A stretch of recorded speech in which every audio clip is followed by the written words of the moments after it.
Olá, eu sou o Tim e tenho 13 anos. Nos últimos meses, eu tenho roubado de meus pais. É claro que eu não pensei assim no início.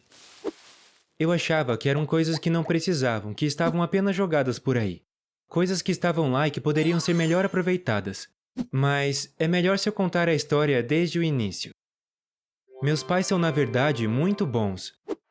Eles estavam orgulhosos que eu estava fazendo campanha pela ação climática e que eu estava envolvido com um orfanato na África.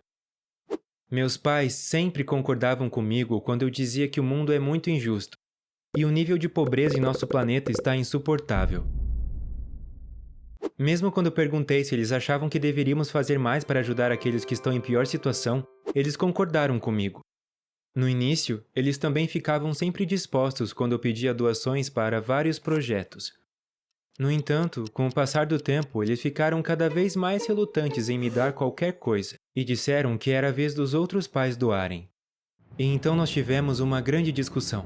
Foi sobre os custos de impressão de um panfleto que pedia uma demonstração climática. Eu pedi a meus pais para cobrirem a quantia que faltava, mas eles disseram que simplesmente não tinham o dinheiro. E aí eu disse: então vamos vender algo. Temos tantas coisas que seriam boas para vender e que nenhum de nós sentiria falta. Agora já chega, nós não vamos vender nossas coisas. E você está errado, nós sentiríamos falta delas. Eu não quero mais ouvir falar sobre isso. Minha mãe disse com muita raiva. Mas eu vou. Eu me opus. Mas meu pai também disse que já tinha ouvido o suficiente e a discussão terminou ali. Alguns dias depois, eu li que uma tempestade destruiu o telhado da escola no orfanato africano com o qual eu estou envolvido. Eles precisavam muito de dinheiro para um novo telhado. Eu sabia que não poderia pedir a meus pais. Eles tinham acabado de dizer não e ficariam irritados se eu pedisse novamente. No entanto, nós tínhamos tantas coisas desnecessárias. Eu queria provar que eles não sentiriam falta delas. E eu estava ajudando. Uma escola era muito mais importante do que coisas inúteis em gavetas e armários. Logo após minha aula de reforço, eu estava em casa sozinho e vasculhei algumas gavetas. Eu encontrei uma carteira com dinheiro em moeda estrangeira, uma câmera que não era usada há muito tempo e uma moeda de ouro. Eu coloquei a câmera e a moeda de ouro em um site de leilões. Eu levei o dinheiro ao banco e o troquei, e também as moedas do meu cofrinho. Eu depositei o dinheiro na minha conta bancária e o transferi diretamente para a conta do orfanato. A câmera e a moeda de ouro foram imediatamente vendidas, o que trouxe ainda mais dinheiro para minha conta. Eu imediatamente enviei o dinheiro. Foi muito conveniente que meus pais fossem fazer compras para meus avós toda quarta-feira depois do trabalho. Nesses dias, tinha aulas em casa com Nina, uma menina mais velha da minha escola. Mas depois ainda havia tempo suficiente para embrulhar os pacotes e de levar eles ao correio sem que meus pais percebessem.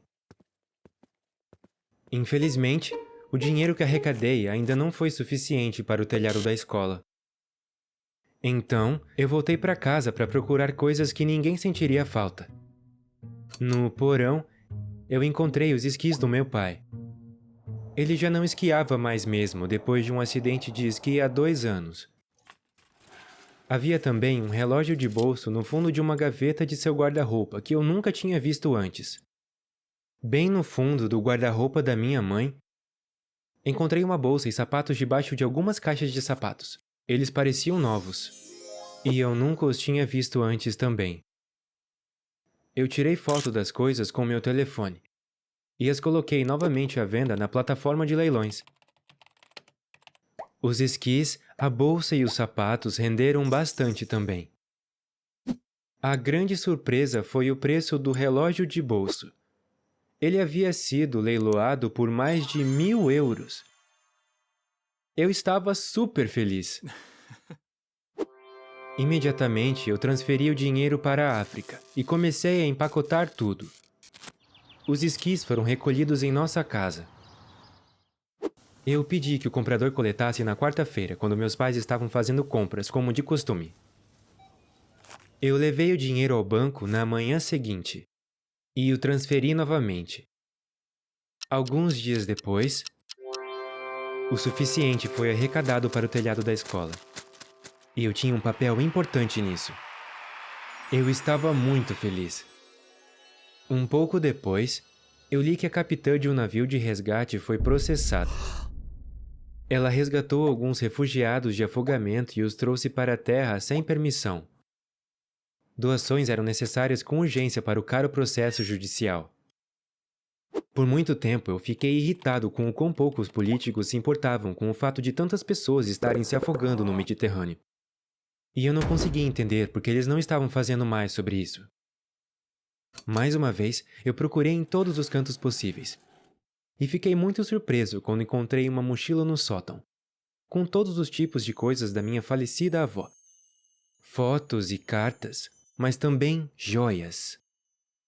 Minha avó não precisava mais dessas joias, e meus pais não pareciam interessados nelas. Então, eu resolvi fotografar as joias também, e leiloá-las. Na quarta-feira seguinte, minha aula de reforço acabou e Nina tinha acabado de sair. Mas eu ainda podia ouvir a voz dela fora de nossa casa. Eu saí e vi 2 policiais conversando com ela. Ela continuou dizendo não em voz alta e estava obviamente muito chateada. Pouco tempo depois, meus pais chegaram. Eles voltaram para casa muito mais cedo que o normal. Levou um tempo para eu entender o que estava acontecendo. Meus pais provavelmente notaram que cada vez mais coisas desapareciam em casa e consideraram a Nina como a única suspeita, embora mal a conhecessem. Para pegá-la em flagrante, eles haviam informado a polícia. Eu corri e gritei: "Não, parem! Nina não tem nada a ver com isso." Meus pais ficaram horrorizados. Eles pediram desculpas a Nina e à polícia. Então eles tiveram uma longa conversa comigo. Eles ficaram muito desapontados, mas também disseram que assumiram um pouco de responsabilidade pelo que aconteceu. Eles queriam saber tudo em detalhes. Claro, eu tive que retirar as joias da minha avó do leilão imediatamente.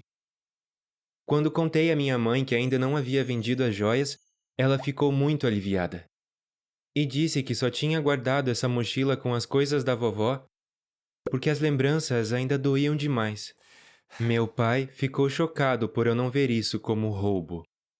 Estas não são suas coisas e nós decidimos por nós mesmos o que fazemos e não com elas, ele disse rigidamente.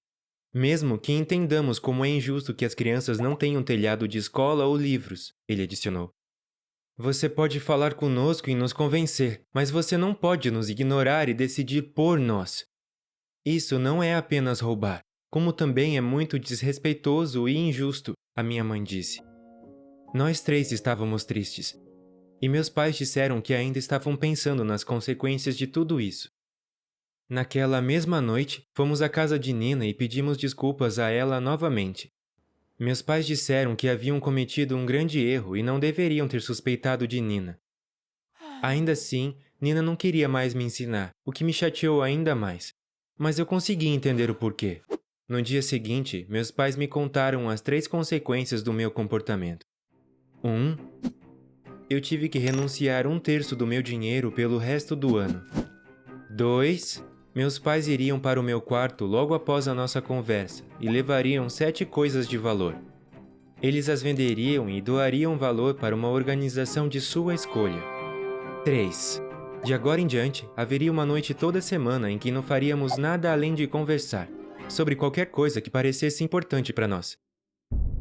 Eu fiquei muito surpreso. Eu tive que ficar na sala enquanto meus pais iam ao meu quarto escolher coisas para vender. Eles voltaram com meu skate, meu troféu de corrida, o abajur de mesa da minha avó e meus 4 álbuns de recortes de futebol. Todas coisas que não usava mais ou raramente usava, mas mesmo assim eu era muito apegado a elas. Foi difícil de engolir. Mas acho que é assim que eles se sentiam com as coisas que eu tirei deles. Eles realmente leiloaram tudo e doaram o valor arrecadado para uma organização que cuidava de jovens infratores.